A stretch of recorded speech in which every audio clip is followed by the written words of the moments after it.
यस्य भूमिः प्रमान्तरिक्षमुतोधरम् दिवं यश्चक्रे मूर्धानं तस्मै ज्येष्ठाय ब्रह्मणे नमः। నిన్న ఓం నమః. నిన్న మనకి సబ్జెక్టులో చెప్పుకుంటున్నప్పుడు ఆత్మ పరమాత్మలో లయమైపోతుంది, ఆత్మ పరమాత్మ ఒకటే అన్న టాపిక్ వచ్చింది. దాని గురించి మనం డిస్కషన్ చేసుకుందాం అని చెప్పడం జరిగింది. ఆత్మ పరమాత్మలో లయమైపోతుంది అనేటటువంటి సబ్జెక్టు ఎక్కడి నుంచి వచ్చింది? పౌరాణికుల దగ్గర నుంచి వచ్చిందా? ఆధ్యాత్మిక సంస్థల దగ్గర నుంచి వచ్చిందా అని పరిశీలిస్తే ఈశ్వర సత్యము జగత్తు మిథ్య, ఈశ్వర సత్యము జగత్తు మిథ్య. ఒక ఈశ్వరుడే సత్యము, జగత్ ఏమీ లేదు. ఈ స్లోగన్ మనకి అద్వైత సిద్ధాంతం దగ్గర నుంచి వచ్చింది. శంకర భగవత్పాదుల వారు గురువుగారు గోవిందాచార్యులు, వారి యొక్క గురువులు గౌడపాదుల వారు. ఈ గౌడపాదుల వారు ఈశ్వర సత్యము జగత్తు మిథ్య వారి స్లోగన్ అది. ఏమండి ఈ స్లోగన్ సత్యమా? ఈ స్లోగను సత్యమా? జగత్తు మిథ్య ఏమిటి అని కొంచెం వివాదాస్పదలోనికి వెళ్ళిపోతున్నారు. గౌడపాదుల వారు చెప్పిన స్లోగన్ అక్షర సత్యమే. వారి శిష్యులైనటువంటి వారు గోవిందాచార్య వారు చెప్పింది అక్షర సత్యమే. అదే స్లోగన్ క్యారీ చేసుకుంటూ వచ్చారు. వారి శిష్యులైనటువంటి వారు శంకర భగవత్పాదుల వారు కూడా ఈశ్వర సత్యము జగత్ మిథ్య, వారి స్లోగన్ కూడా కరెక్టే. మరి ఎక్కడి తేడా వస్తున్నది అని పరిశీలిస్తే మనల్ని మనము ఆ యొక్క భావములోనికి వెళ్ళి వాళ్ళ యొక్క ఏ భావనతో వాళ్ళు ఆ స్లోగన్ చెప్పుకుంటూ వచ్చారో ఆ భావనలోనికి మనం వెళ్ళలేదు. మంది తప్పు. నా ప్రియ ఆత్మబంధువులు, ప్రేక్షక మహాశయులు కావచ్చు, ఎవరైనా సరే, వారు తపస్సంపన్నమూర్తులు, అద్భుతమైనటువంటి యోగ విద్యా సంపన్నుల వారు. వారు ఏ భావనతో చెప్పారో ఆ భావనలోనికి మనం వెళ్ళటం లేదు. మనం దాన్ని విపరీతార్థంగా తీసుకోమని చెప్పుకుంటూ పోతున్నాము. ఇది మన తాలూకా దోషం తప్ప వారి దోషం కాదు. జగత్తు మిథ్య, ఎస్ జగత్తు మిథ్యే. ఈశ్వర సత్యము ఈశ్వర సత్యమే. ఇదేంటండి ఇలాగంటున్నారు? ఈశ్వర సత్యం అంటున్నారు, జగత్తు మిథ్య అంటున్నారు. జగత్తు లేదా? మరి అంతా జగత్తే కదా, ఈ కనబడుతుంది అంతా కూడాను. ఇది ఎలాగ మిథ్య అవుతుందండి అని ఈ విధమైన వాదనలోనికి కొంతమంది వచ్చేస్తున్నారు. ఇక్కడ అర్థం చేసుకోవాలి. ఋగ్వేదం చెప్తాది, తమ ఆసీత్ తమసి ఘోడామగ్రే ప్రకేతం సలిలం సర్వమాయుధం స్వైనాభవపిహితం యదాసిత్త ప్రశస్తన్మహీన జాయతైకం. ఈ అనంతమైనటువంటి సృష్టి ఏదైతే ఉన్నదో, ఈ దృశ్యరూపముగా ఉన్నటువంటి సృష్టి అంతా కూడా ప్రళయం అయిన తర్వాత ఏమీ ఉండదు. మరి మిథ్య కదండి ఇది అంటారు. మిథ్య కదా, ఎస్. మరి ఎక్కడ పోయింది ఇది? మూల ప్రకృతిలోనికి లయమయ్యినది. మూల ప్రకృతి ఎప్పటికీ మిథ్య కాదు. మూల ప్రకృతి శాశ్వతము, ఎటర్నల్. మూల ప్రకృతిలోను దృశ్య పదార్థము లయమైంది. మూల ప్రకృతిగా అది అలాగే ఉండిపోయింది. ఈ యొక్క మంత్రం అదే చెప్తాది. ఏమని చెప్తుంది? ప్రకృతి అంధకారమై, తుచ్చమై, అయోగ్యమై, ఒక అచ్ఛాదితం లేకుండా ఉన్నటువంటి ప్రకృతిని పరమాత్మ కారణ రూపం నుంచి కార్యరూపంలోనికి తీసుకుని వచ్చి దృశ్య రూపంగా తయారు చేశాడు. కొన్ని వేల కోట్ల కణములతోటి, పరమాణువులతోటి ఈ మహాదృశ్య రూపాన్ని తయారు చేశాడు. దీనికే ఏమంటారు, జ్వనకములు అని చెప్తారు. 2 దునకములు వాయువు అవుతుంది, 3 దునకములు అగ్ని అవుతుంది, 4 దునకములు జలము, 5 జునకములు ఇదిగో ప్రకృతి భూతత్వం. ఒక జునకం అంటే 20 పరమాణువులు అన్నమాట క్యాలిక్యులేషన్స్. ఈ 20 పరమాణు 2 అంటే 40 పరమాణువులు అంటే 2 జునకములు. 2 జునకములు వాయువుగా పరమాత్మ ఎన్ని సంయోగ పరిస్థితి మహాదృశ్యాన్ని తయారు చేశాడు. ఈ తయారైనటువంటి దృశ్య ప్రకృతి పంచతత్వములు ఏమైతే పంచభూతములను చెప్పుకుంటూ వస్తున్నామో, తన్మాత్రల నుంచి పంచభూతములుగా వచ్చాయో, ఇవన్నీ కూడా దృశ్య రూపంగా మనకు కనబడుతుంటాయి. ఇది మిథ్య అయిపోతుంది. ఎప్పుడు మిథ్య అవుతుంది? ప్రళయములో. మళ్ళీ ఆయన అక్కడ మూల ప్రకృతిలో లీనమైపోతుంది. ఇదనమాట జగత్ మిథ్య. మరి ఈశ్వర సత్యమే, ఆయన అనంతుడు. మరి ఈశ్వర సత్యము జగత్ మిథ్య అంటే దృశ్య పదార్థం మిథ్య అవుతుంది తప్ప ఇంకోటి ఇది కూడా మిథ్య కాదు. ఇది గ్రహించండి.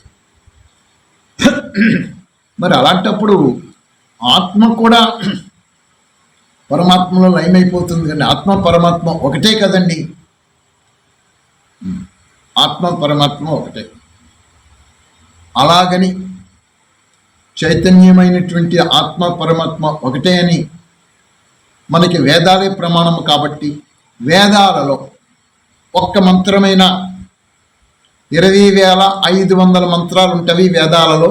ఇప్పుడు మనకు కనబడుతున్నవి ఈ 20,005 మంత్రాలని 500 మంత్రాలని 4 ఋగ్వేదము, యజుర్వేదము, సామవేదము, అథర్వ వేదము, 4 వేదాలలో ఒక్క మంత్రమైన ఆత్మ పరమాత్మలో లయం అవుతుంది అని చూపించగలుగుతారా ప్రేక్షక మహాశైలు? ఎవరైనా సరే వారిని విడిచిపెడదాం.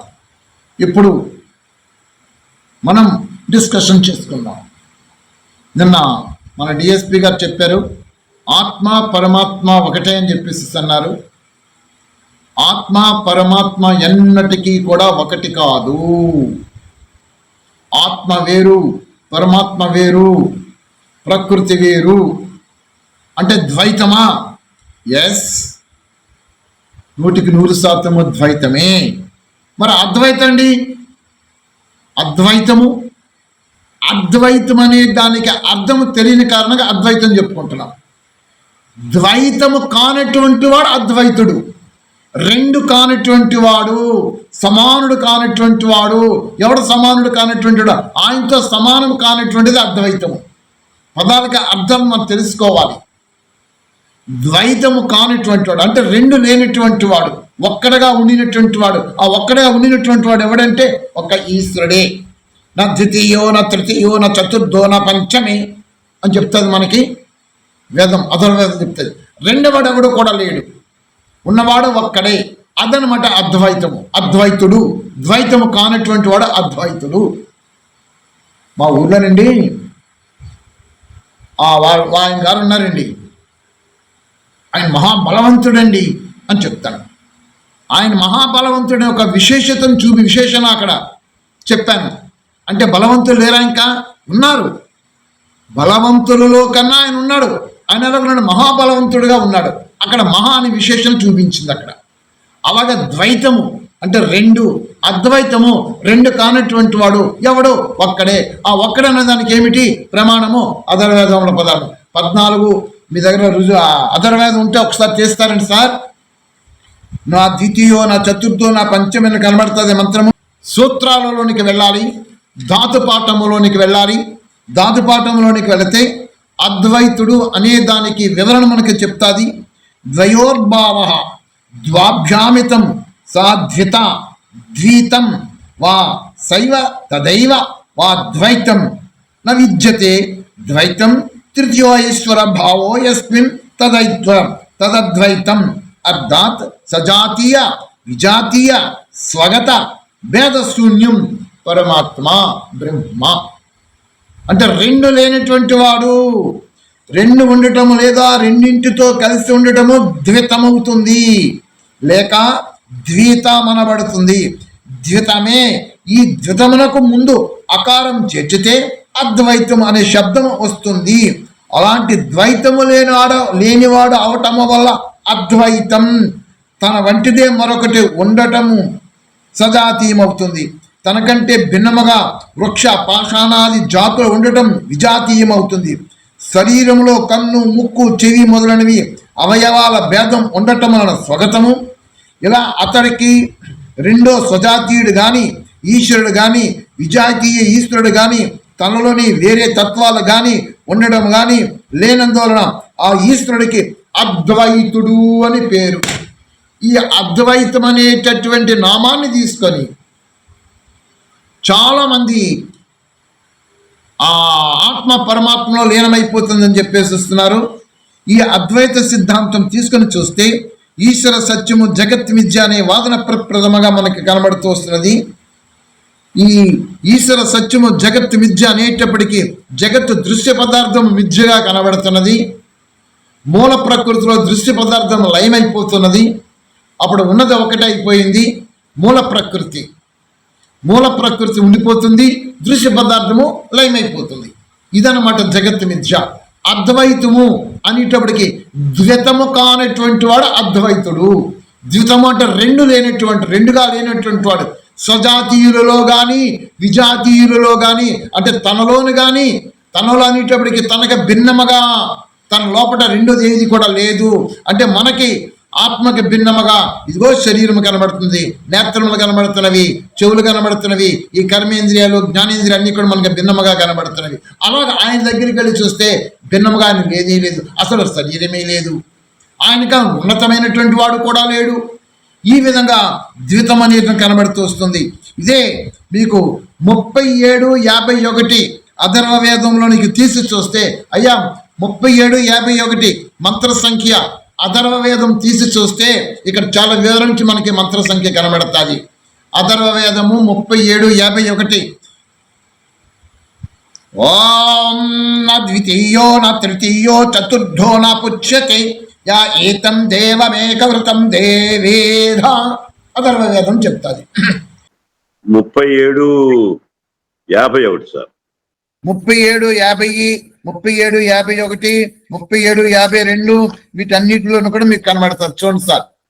ద్వితీయో న తృతీయశ్చ చతుర్థో న పుచ్యతే ఏతం దేవమేకవృతం దేవేద. ఇందులో భావార్థం దగ్గరికి వస్తే పరమేశ్వరుడు ఒక్కడే, ఆయనకు భిన్నముగా ఎవరును రెండవ, మూడవ, మున్నగ ఈశ్వరులు లేరు. ఎల్లరను అతనినే ఉపాసించవలను. ఈ మంత్రములందు 2 నుండి 10 వరకు ఇతర ఈశ్వరుల నిషేధమేల చేయబడినదన్న అన్ని సంఖ్యలకు మూలము 1 అంకె అయి ఉన్నది.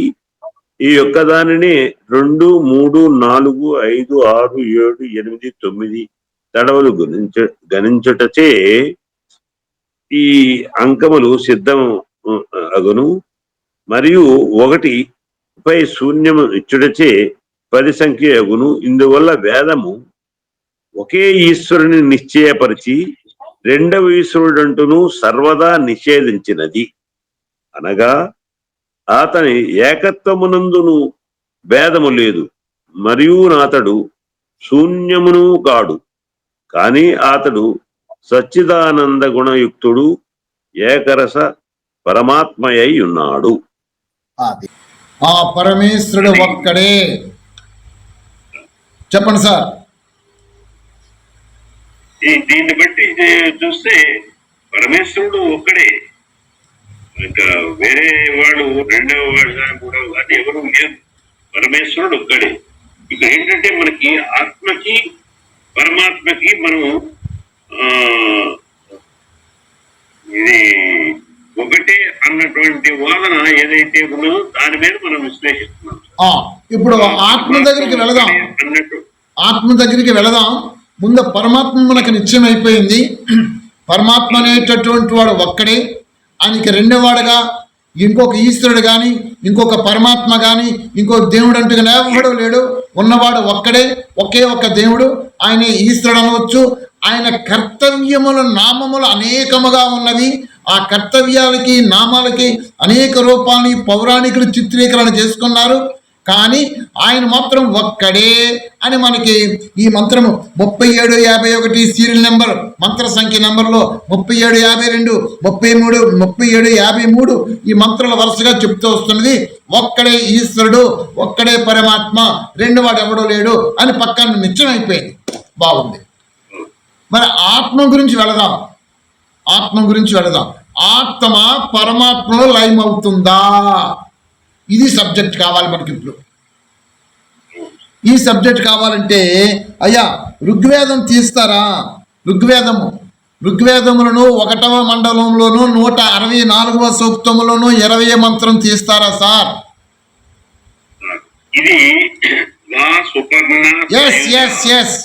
అదే సమానం. మీరు ఋగ్వేదం బుక్ తీయడం కష్టంగా ఉండినట్లయితే మీ వేద మంత్రాలు ఆధ్యాత్మిక రహస్యాలనే బుక్లో మీకు ఈ మంత్రం కూడా నేను చూపించి రాశాను. ఋగ్వేదం తీసేస్తే ఆ ఋగ్వేదంలో 1వ మండలము 164వ సూక్తంలోనూ 20 మంత్రం కనబడుతుంది. అందులో క్లియర్గా చూసుకోవచ్చు మీరు. అయ్యా నాన్నగారు మీరు కూడా మీకు బుక్ పంపించాం కదా, ఆ బుక్ మీరు చూసారండి? అయ్యా నాన్నగారు మీరు కూడా మీకు బుక్ పంపించాం కదా, ఆ బుక్ మీరు చూసారండి? మీ వీడియో మైక్ సార్. ఈ ఋగ్వేదం సంఖ్య ఎంత అన్నారు సార్? ఋగ్వేదం 1:144. ప్రసాదరావు గారు దొరికిందా సార్? 1735 మంత్రం సంఖ్య అయితే దొరికింది. తమరు చెప్పాల్సింది చెప్పండి సార్. ఒకసారి మీరే చదువుతారా భావార్థము? 1735. ఈ మంత్రములో రూపాలంకారము గలదు. అదే కదా సార్? చదవండి. ఆత్మ, పరమాత్మ మరియు జగత్కారణము ఈ 3 పదార్థములు అనాది మరియు నిత్యములై ఉన్నవి. జీవుడు మరియు ఈశ్వరుడకు పరమాత్మ యథాక్రమముగా అల్ప అనంత చేతనములు విజ్ఞానములతో ఎల్లప్పుడూ విలక్షణముగా వ్యాపక భావములతో కలిసి మిత్రుల వలె వర్తించుచుండును. అదే విధంగా ఏ అవ్యక్త పరమాణు రూప కారణములతో కార్యరూప ప్రపంచమగును. అది కూడా అనాది మరియు నిత్యమై ఉన్నది. సకల ప్రాణులు పాప పుణ్యాత్మక కర్మలను నొనర్చుచు వాని ఫలములను భోగించుచుండును. కానీ ఒక్క ఈశ్వరుడు మాత్రమే సర్వత్రా వ్యాప్తమయ్యుండిను న్యాయముగా పాపపుణ్యములు ఫలములనిచ్చుటయందు న్యాయాధీశుని వలె చూచుచుండును. ఓం ద్వా సుపర్ణా సయుజా సకాయ సమానం వృక్షం పరిశుధాతే తయోరణ్య పిప్పలం స్వాధృతన్యో అభిచాకసీథి. ఇది కనబడుతుంది. మరి ఈ మంత్రంలో భావార్థంలో మీకేం అర్థమైందో ఒకసారి మా అందరికీ వివరించి చెప్పండి సార్.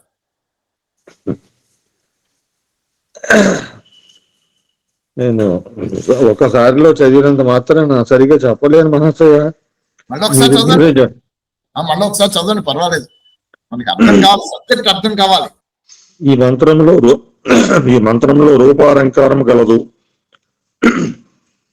ఆత్మ, పరమాత్మ మరియు జగత్కారణము ఈ 3 పదార్థములు విధంగా మీకు మీరుగా అర్థం చేసుకునే విధంగా చదువుకోండి. మీకు మీరుగా అర్థమయ్యే విధంగా మా కోసం చదవద్దు, మీరు అర్థమయ్యే బాణిలో మీరు చదువుకోండి. ఆత్మ, పరమాత్మ మరియు జగత్కారణము ఈ 3 పదార్థములు అనాది మరియు నిత్యములై ఉన్నవి.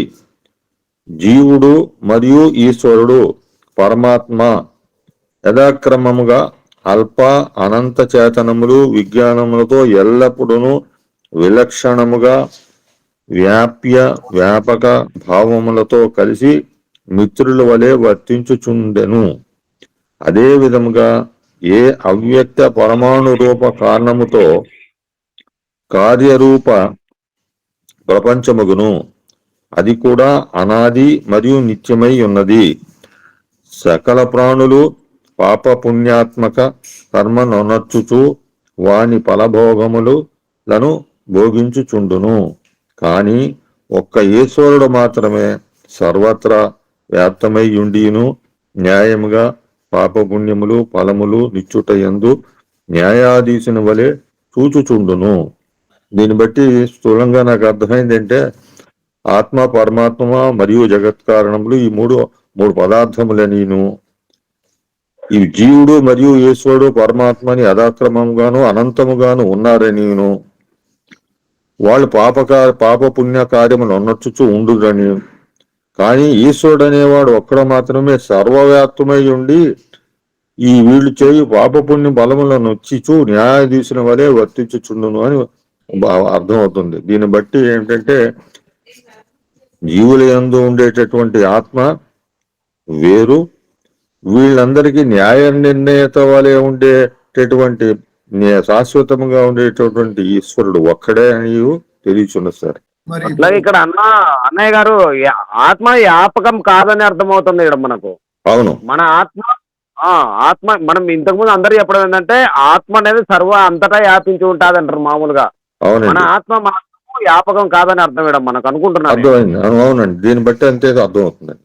గురుగారు ఇక్కడ ఒక సందేహం గురుగారు, ఆధ్యాత్మిక సంస్థలు వచ్చేసి సముద్రాన్ని నదులను తీసుకుంటే మేమేం చెప్పాలి గురువు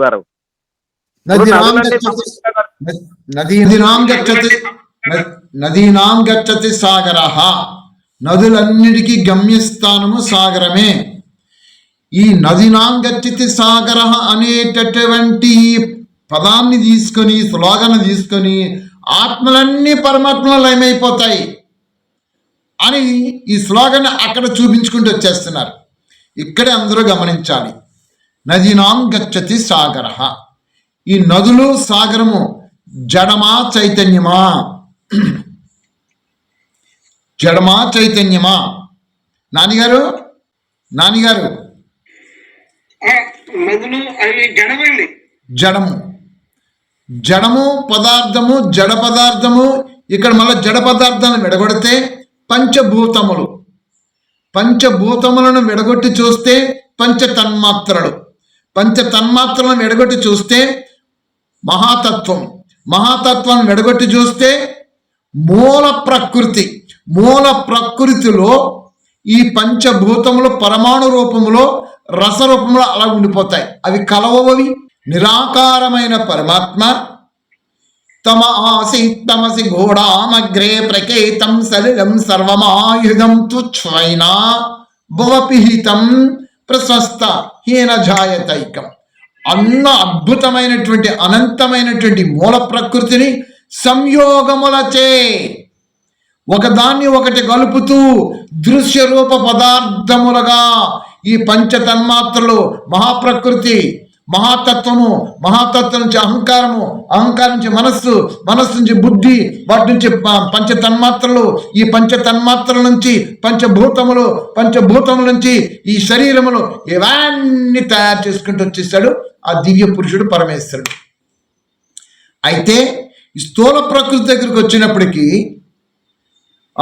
జలము తాలూకా నైసర్గిక స్వరూపము తీసి చూస్తే భూమండలం అనేటటువంటిది ఎక్కడ ఉంది? దాని చుట్టూ ఎక్కడ ఉంది? ఏముంది? చుట్టూ జలమే ఉన్నది.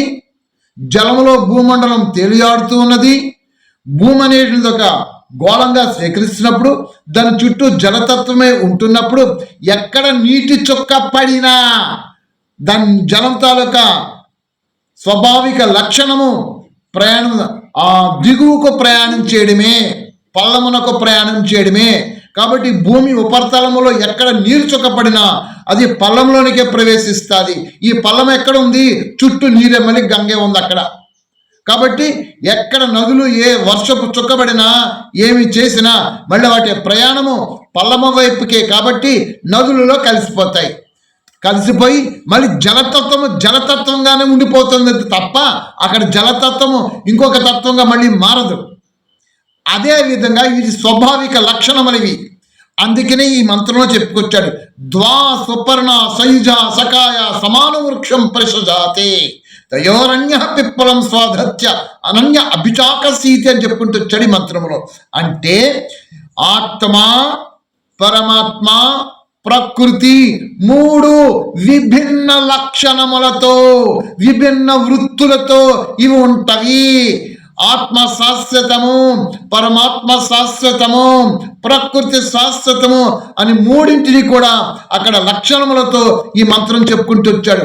ఈ మంత్ర ప్రమాణంతో తీసి చూస్తే మన వేదాలే ప్రమాణికము కాబట్టి ప్రమాణములో ఆత్మ పరమాత్మలో లయం అయిపోతుంది అని ఎక్కడైనా ఒక మంత్రం ఉందా అని పరిశీలిస్తే ఎక్కడ ఒక్క మంత్రం కూడా కనబడదు మనకి.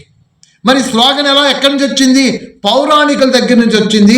ఈ సినిమాలలో వచ్చాయి, ఈ శాస్త్రాలలో వచ్చాయి, అవిద్యతతో వచ్చాయి, వేద ప్రమాణములకు విరుద్ధముగా ఇవే అందరి నోళ్ళలోనికి వెళ్ళిపోయాయి. ఆత్మ పరమాత్మలో ఏమైపోతుంది, ఆత్మ పరమాత్మ ఒకటే, ఈ విధమైనటువంటి విధానాలతో వెళ్ళిపోయాయి. కానీ ఇవన్నీ కూడా సత్య దూరములే, వేద విద్యకు ఇవన్నీ దూరంగానే కనబడతాయి. బాగుంది. మరి ఆత్మ ఎక్కడుంటుందండి? పరమాత్మ ఎక్కడుంటున్నాడండి? ఆత్మ ఎక్కడుంటుంది, పరమాత్మ ఎక్కడుంటుంది? ఆత్మ పరమాత్మ మహా అనంత విశ్వంలోనే ఉంటున్నవి కదా. ఈ అనంత విశ్వంలోంచే వికృత రూపముగా ఈ శరీరం తయారైంది కదా. ఈ శరీరము నేను అనుకుంటున్నాను కాబట్టి, ఈ శరీరం నాదని అనుకుంటున్నాను కాబట్టి ఇక్కడ నేను ఆత్మను అనుకుంటున్నాను. నేను ఆత్మ అనుకుంటే దేహాన్ని కూడా ఆత్మ అనుకుంటున్న భావనలోకి వచ్చేసాం. ఇది మనం చేస్తున్న పొరపాటు. దేహం అనేది ప్రకృతి అయితే ఈ దేహాన్ని విడగొట్టేస్తే దేహం లేదు, దేహం ప్రకృతిగా కనబడితే అప్పుడు ఈ దేహమునే ప్రకృతిలో ఆత్మ ఉన్నాడు, పరమాత్మ ఉన్నాడు. ఇద్దరు దేహంలోనే ఉన్నారు అంటే ఇద్దరు ప్రకృతిలోనే ఉన్నారు. ఇదేంటండి గొప్ప విచిత్రంగా చెప్తున్నారు. దేహములోనే ఆత్మ పరమాత్మ ఉంటున్నారు అంటున్నారు ఏంటండి? మరి ఆత్మ పరమాత్మ, ఈ పరమాత్మ దేహంలో ఉన్నాడు అనేటట్లయితే మరి ఒకరినొకరు అత్యాచారాలు చేసేసుకుంటున్నారు. ఈ స్త్రీ పురుషులు అత్యాచారాలు చేసేసుకుంటున్నారు. ఒకడు వచ్చి ఒకరిని చంపేసేస్తున్నాడు. ఆ పరమాత్మ చంపేసేసుకుంటాడా? ఈ విధమైనటువంటి విపరీత నాలెడ్జ్ తోటి అవిద్యతతోటి జ్ఞానం ప్రచారం చేసుకుంటూ వచ్చేసారు. అయ్యా నాయనారా, మీరు దేహాలు కాదు, మీరు ప్రకృతిలో ఆత్మ ఉంది, పరమాత్మ ఉన్నారు. రెండు ప్రకృతిలోనే ఉన్నవి. ఇక్కడ చంపుకున్నది ఏమిటి? ఆత్మకి ఇండివిజువల్, ఆత్మ ఏకదేశి. మళ్ళీ ఇక్కడ చెప్పొచ్చాడు, ఏమన్నాడు ఈ మంత్రంలో? వ్యాపక భావములతో, వ్యాపక భావములతో. ఏది వ్యాపిస్తుంది, ఏది వ్యాపించుకుంటుంది? వ్యాపించుకునేది ఏమిటి, వ్యాపించేది ఏమిటి? మళ్ళీ ఆ సబ్జెక్టులోనికి వెళితే ఒక్క పరమాత్మ ఒక్కడే వ్యాపిస్తాడు. మిగతా దగ్గరికి వస్తే వ్యాపించదు. అలాగైతే మరి ఇక్కడ కొంచెం సబ్జెక్ట్ లోపలికి వెళదాం. ఏది అయితే అత్యంత సూక్ష్మమైనదో అది వ్యాపిస్తుంది. ఇది సబ్జెక్టు నాలెడ్జ్, అర్థం చేసుకోండి. ఏదైతే అత్యంత సూక్ష్మమైనదో అది వ్యాపిస్తాదే తప్ప మరి అత్యంత సూక్ష్మమైనటువంటి ఏది అని ప్రశ్నిస్తే ఒక్క పరమాత్మయే అత్యంత సూక్ష్ముడు. ఆయనకి మించినట్టు సూక్ష్మతత్వంతో ఉండినటువంటిది మరి ఏది కూడా లేదు. కాబట్టి ఆయనకు ఒక్కడికే అర్హత ఉన్నది వ్యాపించే గుణం. ఆ తర్వాత వ్యాపించే గుణం దానికన్నా కొంచెం స్థూలం కాబట్టి ఆత్మకు కూడా వ్యాపించే గుణం ఉన్నది. ఆత్మకి కూడా వ్యాపించే గుణం ఉన్నది, పరమాత్మకు వ్యాపించే గుణం ఉన్నది. ఆత్మ కన్నా కొంచెం స్థూలమైనటువంటిది ప్రకృతికి కూడా వ్యాపించే గుణం ఉన్నది. ఈ అన్ని గుణములలో నుంచి మనం పరిశీలించి చూస్తే అత్యంత సూక్ష్మమైనటువంటి ఏదైతే ఉందో అది అన్నింటిలోనూ వ్యాపిస్తుంది. ఈ అన్నింటిలోనూ వ్యాపించేది ఒకటి ప్రకృతి చూడాలి, ఒకటి ఆత్మ చూడాలి. ఈ రెండే కదా. ప్రకృతి అనేటప్పటికి పంచభూతములు చూడాలి, ఆత్మ అనేటప్పటికి ఇగో మనం కనబడుతున్నాం. ఈ ఆత్మలోనికి, పరమాత్మలోనికి, ప్రకృతిలోనికి, ఈ రెండింటిలోనికి కూడా అత్యంత సూక్ష్మమైనటువంటి వాడు పరమాత్మ. కాబట్టి పరమాత్మ సర్వత్రా వ్యాపించున్నాడు, సర్వత్రా వ్యాపించున్నాడు. అలాంటప్పుడు ఈ దేహం ఎక్కడి నుంచి వచ్చింది? దేహము కాదు. నేను దేహము, నేను దేహము, నేను నేను నేను అనుకుంటే బొట్లో పడతాం. ఈ దేహము నేను కాదు. ఈ దేహం అనే భ్రాంతి నుంచి బయటకు వస్తే నేను ఆత్మను. మరి దేహం ఏమిటి? ప్రకృతిది.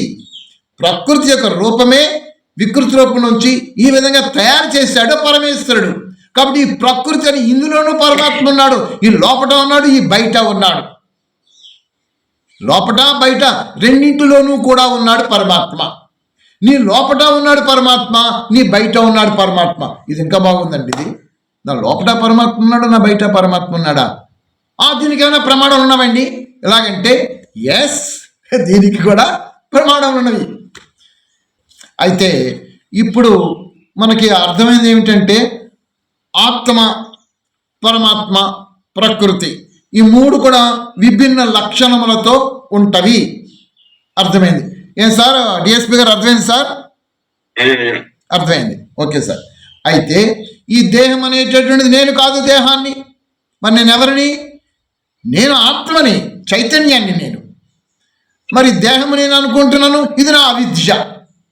నేను దేహం అనుకోవడమే అవిద్య. మరి దేహం ఇదేంటిది? ఇది ప్రకృతి. ప్రకృతిలో నేను ఉన్నాను. ఇది ఎప్పుడైతే ప్రకృతి అనే భావన నాకు వచ్చేసేసిందో, మరి ప్రకృతిలోనే పరమాత్మ ఉన్నాడు కదా. నాకన్నా ప్రకృతి కన్నా అత్యంత సూక్ష్ముడు కదా ఆయన. కాబట్టి ఆయన ఇందులో ఉన్నాడు. ఇందులో అంటే దేహంలో ఉన్నాడు. ఈ దేహంలో ఉన్నాడు, ఈ బయట ఉన్నాడు. రెండు చోట్ల ఆయన ఉన్నాడు. ఈ రెండు అనే భావన ఎప్పుడు వచ్చింది? రెండు అనే భావన ఎప్పుడు వచ్చింది?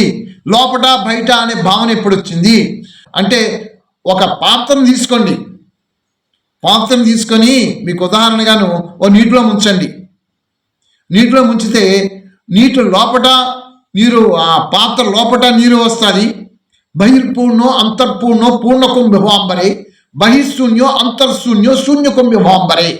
అంటే ఒక పాత్రను తీసుకొని ఆ పాత్ర నీటిలో పెట్టడం వలన ఆ పాత్ర లోపలికి నీరు వెళ్ళిపోతాయి. అప్పుడు కొత్తగా మనకి రెండు మాటలు బయటకు వస్తాయి. పాత్ర లోపట నీరు ఉన్నది, పాత్ర బయట నీరు ఉన్నది. అలా కాదని చేసి ఆ పాత్రని వంచేసేసి శూన్యంలో పెట్టామనుకోండి, శూన్యంలో పెడితే ఆ లోపట, ఆ పాత్ర లోపట శూన్యంలోనూ శూన్యం ఉన్నది, పాత్ర బయట కూడా శూన్యం ఉన్నది అని లోపట బయట మళ్ళీ అక్కడ వచ్చింది. ఈ లోపట బయట అనే పదములు రావడానికి కారణం ఏదై ఉంది? ఈ పాత్ర అయి ఉంది. ఆ పాత్ర గోడలు అయి ఉన్నవి. ఇప్పుడు ఆ గోడల్ని డిస్మెంట్ చేసాను, చెదగొట్టేసాను. చెదగొడేస్తే ఇంకా లోపట లేదు, బయట లేదు. ఆ లోపట బయటనే రావడానికి పదము ఈ పాత్ర కదా అడ్డు వచ్చింది. ఈ పాత్రను నీటిలో పెట్టడం వల్ల లోపట నీరు వచ్చింది, బయట నీరు వచ్చింది. అలా కాదు, నీరు వంపేసేసి బయట పెడితే బయట శూన్యం వచ్చింది, లోపల శూన్యం వచ్చింది. చిచ్చి ఇలా కాదు, ఈ పాత్రను పగలగొడిస్తాను, అప్పుడు లోపల బయట పోయింది. అలాగనే మీరు కూడా, మనము కూడా ఈ దేహము దేహము దేహము దేహము అని అనుకుంటున్నాం. ఈ దేహం అనుకోవటం వలననే నా లోపట ఉన్నాడు, నా బయట ఉన్నాడు. ఎవడున్నాడు? సర్వవ్యాపకుడు నిండా పరమాత్మ ఉన్నాడు. ఈ లోపట బయట ఉన్నాడనే పదములకు రావడానికి కారణం అడ్డు ఏమొచ్చింది? ఈ దేహం అనే గోడలు వచ్చేసింది, ఈ దేహం అని ఈ రూపం వచ్చింది. ఈ దేహం అనే రూపాన్ని తీసేసాను బయటికి. తీసేస్తే ఇంకేమీ లేదు. ఇక్కడ ఉన్నాడు, అక్కడ ఉన్నాడు, అంతా ఉన్నాడు ఆయనే. ఈ అంతటా ఆయనే ఉన్నాడు. మరి దేహం అనేది తీసేస్తే ఇదేమైపోయింది? ఇది పంచభూతములతో ఇది దేహం లయమైపోయింది. అంటే పంచభూతములతో లయమైపోయింది దేహం అనుకుంటే ప్రకృతి అయిపోయింది. ఈ ప్రకృతిలో ఆయన ఉన్నాడు, నేను ఉన్నాను. ఆయనకి నాకు మధ్యన వచ్చింది ఏమిటంటే ఈ దేహం వచ్చింది. కాబట్టి దేహం డిస్ప్లే చేసేద్దాం. అప్పుడు మనం ఇంకేమీ లేదు, ఉన్నది ఆత్మ పరమాత్మయే. ఈ రెండు కలిసి ఉన్నవి. ఇది జ్ఞానం బోధిస్తుంది. ఏమండి ఇలాగా లోపల బయట పరమాత్మ ఉన్నాడని మాట మనకి ఎలా అంటున్నారు, బాగానే ఉంది కదండి. మరి పరమాత్మ, మరి నేను ఈ దేహం నాకు వచ్చింది కాబట్టి ఈ దేహంలో పరమాత్మ ఉన్నాడు అని చెప్పడానికి ఏమైనా ప్రమాణాలు ఉన్నవా? ఏమైనా ప్రమాణములు ఉన్నవా? అబ్బో బోల్డ్ ప్రమాణాలు ఉన్నాయి. మనకన్నిటికీ వేదమే ప్రమాణం. మనుషులు రాసిన గ్రంథాలు కాదు, మనకి వేదమే ప్రమాణం. ఈ వేదమే ప్రమాణంలోనూ మీరు ఒకసారి చూడండి. ఇవన్నీ నోట్ చేసుకుంటే మీకు చక్కగా మీకు సబ్జెక్ట్ ఉంటుంది, చెప్పడానికి అందరికీ బాగుంటుంది. ఈ చర్చ ముగించే లోపుని అందరూ రాసుకున్నటువంటి ఈ యొక్క రెఫరెన్సెస్ అన్ని కూడా ఏ వేదంలో ఏ సంఖ్యలు ఉన్నాయో ఒకసారి చెప్తే మేము రాసుకొని తమరు చెప్పినట్టుగా మాకు వేరే సమయాల్లో చదివి అధ్యయనం చేయడానికి అవకాశం ఉంది. వరుసగా ఒకసారి చెప్తే ఆటంలో రాసుకుంటాం మహాశయ. ఎందుకు అంత శ్రమ ఎందుకు? మీకు చక్కగా నేను పంపించిన బుక్లోనే ఇవన్నీ ఉంటవి, ఇండెక్స్లో మీకు ఇవన్నీ ఇచ్చాను. ఒకసారి ఇండెక్స్లో చూస్తే మీ పరమాత్మ, ఈ ఆత్మ ఇవన్నీ కూడా చక్కగా ఇవన్నీ కలిపి మీకు దేనిగా చూపించుకుంటూ వచ్చేసాను. మంత్రాలు చెప్పాను, వాటి భావార్థాలు చెప్పాను. చెప్తున్నటువంటి మంత్ర సంఖ్యలు ఒకసారి చెప్తే ఆఖరిలో రాసుకుందాం అంతే. అట్లాగే చెప్తాను, రాసుకుందరు కానీ.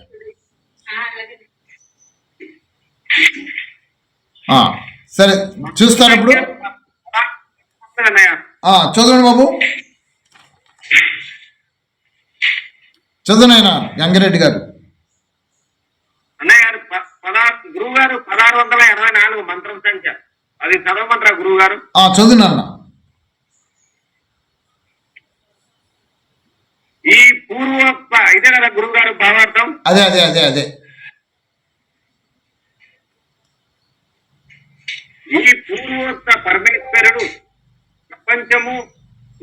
ప్రపంచమును ఉత్పన్నమునర్చి ప్రకాశితుడై సకల దిశలయందు యాపకుడై సర్వత్రా యాప్తుడై ఉండుటచే ఇంద్రియములు లేక సకలేంద్రియముల కార్యములు ఉన్నతులను సర్వ ప్రాణుల హృదయములందును స్థిరమై ఉన్నాడు. అతడు భూత భవిష్యత్ కాలములందు జగద్గుత్పత్తి కన్నా మొదటనే ప్రకటుడై ఉన్నాడు. అతడు ధ్యానశీలులైన వారికి మాత్రమే తెలుసుకొనదగిన వాడు, కానీ ఇతరులకు కాదు. అది దీని ముందు మంత్రంలో మనకి ద్వా సుపర్ణ సయుజ సకాయ సమానం వృక్షం పరిశుజాతే తయోరణ్య పిప్పలం స్వాధత్ అనన్య అభిచాకసీత అని చెప్పడం జరిగింది అక్కడ. అంటే ద్వా రెండు సమానముగా మైత్రత్వంతో సమానత్వంతో కలిగినటువంటి వారు రెండు. అలాగే ఈ వృక్షం అంటే ప్రకృతి, ఈ రెండు ఇది ఒకటి మూడు, ఈ మూడు కూడా విభిన్న లక్షణములతో శాశ్వతమై అక్కడ ఉన్నట్టుగా మనకి అక్కడ చెప్పింది. ఇక్కడ మరి మూడవది ప్రకృతి కనబడుతున్నది. ఈ ప్రకృతి అనేటప్పటికీ ప్రకృతి ఉన్నది, ఆత్మ ఉన్నది, పరమాత్మ ఉన్నది, మూడు కూడా ఉన్నవి. మరి ప్రకృతి మనకి ఎలా కనబడుతున్నది అంటే ప్రకృతి యొక్క అంతిమ వికృతి రూపములో ఈ దేహం కనబడుతున్నది. కాబట్టి దేహం ప్రకృతి అయ్యింది. ఈ దేహం అనే ప్రకృతిలోనూ కూడా ఆత్మ ఉన్నాడు, పరమాత్మ ఉన్నాడు, ఈ రెండు కూడా ఉన్నాడు. ఇక్కడ దేహం అనేటప్పటికీ మళ్ళా మీకు ఇక్కడ అనుమానం వచ్చేస్తుంది. ఇక్కడ ఏమన్నాడు? సర్వుల ప్రాణుల హృదయములందు, హృదయం అనేటప్పటికి అక్కడ దేహం వచ్చింది కాబట్టి ఇక్కడ హృదయం వచ్చింది. దీనికే హృదయాకాశం అని అంటూ ఉంటారు. హృదయాకాశం నీ హృదయములో, ఇక్కడ శరీరం వచ్చింది కాబట్టి హృదయం వచ్చింది కాబట్టి హృదయంలో ఉన్నాడు అని ఇక్కడ చెప్పేస్తున్నాడు. మరి ఆత్మ పరమాత్మ ఆ మొదటి మంత్రంలో రెండు విభిన్న లక్షణములతో శాశ్వతం అని చెప్తున్నప్పుడు ఈ మంత్రములో ఈ నీ హృదయములో అంటే ఆత్మ ఉంది, పరమాత్మ ఉంది. దీనికి రిఫరెన్స్ మళ్ళా మీరు శ్వేతాస్త్ర తరోపనిషత్తు తీసి చూస్తే ఆ శ్వేతాస్త్ర తరోపనిషత్తులో మాధ్యందిన శతపథ బ్రాహ్మణములు మాధ్యందిన శతపథ బ్రాహ్మణములో అక్కడ మీకు చాలా వివరించి కనబడుతుంది. 3:5:30 మాధ్యందిన శతపథ బ్రాహ్మణములో 3:5:30లో చాలా వివరించి కనబడుతుంది. యా ఆత్మనిష్టన్నాత్మనంతరో యమాత్మనా వేద యస్యాత్మ శరీరం ఆత్మనో అంతరో యమయతి సాత ఆత్యాత్మరంతరామృతం అని చెప్తుంది అక్కడ. అంటే ఉద్దాలకుడు యజ్ఞవల్కుడు ఇద్దరి యొక్క సంభాషణలో పరమేశ్వరుడు జీవుని యందుండే జీవాత్మ కంటే భిన్నుడుగా ఉన్నాడు. మూఢుడైన జీవాత్మ తనలో పరమేశ్వరుడు వ్యాపించి ఉన్నాడని గ్రహించలేడు. పరమేశ్వరుడికి జీవాత్మ శరీరము అనగా శరీరంలో జీవుడు ఉండినట్లుగానే జీవుడిలో పరమేశ్వరుడు వ్యాపకుడై ఉన్నాడు. అతడు జీవుడికి భిన్నుడిగా ఉండి పాప పుణ్యాలకు సాక్షి అయి వాటి ఫలాలను జీవుడికిచ్చి నియమములో ఉంచుతున్నాడు. ఆ అవినాశి స్వరూపుణ పరమేశ్వరుడు నీకు అంతర్యామైన ఆత్మే కాబట్టి నీలో వ్యాపకుడై ఉన్న ఆ పరమాత్మను గుర్తించు. ఖచ్చితంగా మధ్యందిన శతపథ బ్రాహ్మణములో ఇది మనకు కనబడుతుంది. ఈ శరీరంలో ఆత్మ ఉన్నది, ఈ శరీరంలో పరమాత్మ ఉన్నది. ఈ శరీరం అనుకుంటే మన భాషలో శరీరమే, కానీ ఆధ్యాత్మిక భాషలను కలితే దీని శరీరం అనరు, ఇది ప్రకృతి అంటారు. ఈ ప్రకృతిలో ఆత్మ ఉంది, పరమాత్మ ఉంది. ఇంకా మీకు వివరణ చాలా మంత్రాలు ఉన్నవి, రేపు చెప్పుకుందాం. మరి సమయం అవుతుంది కదా, క్లోజ్ చేసేద్దామండి. మళ్ళీ ఎగ్జామ్ కదా. సరే, ప్రసాద్ గారు చదివేస్తారండి. చదువుతానండి. శాంతి మంత్రం చదివేస్తారు. జౌ శాంతి. ఓం అంతరిక్షగం శాంతి. ఓం పృథివీ శాంతి. ఓం ఆపః శాంతి. ఓం ఓషధయః శాంతి. ఓం వనస్పతయః శాంతి. ఓం విశ్వే దేవాః శాంతి. ఓం బ్రహ్మ శాంతి.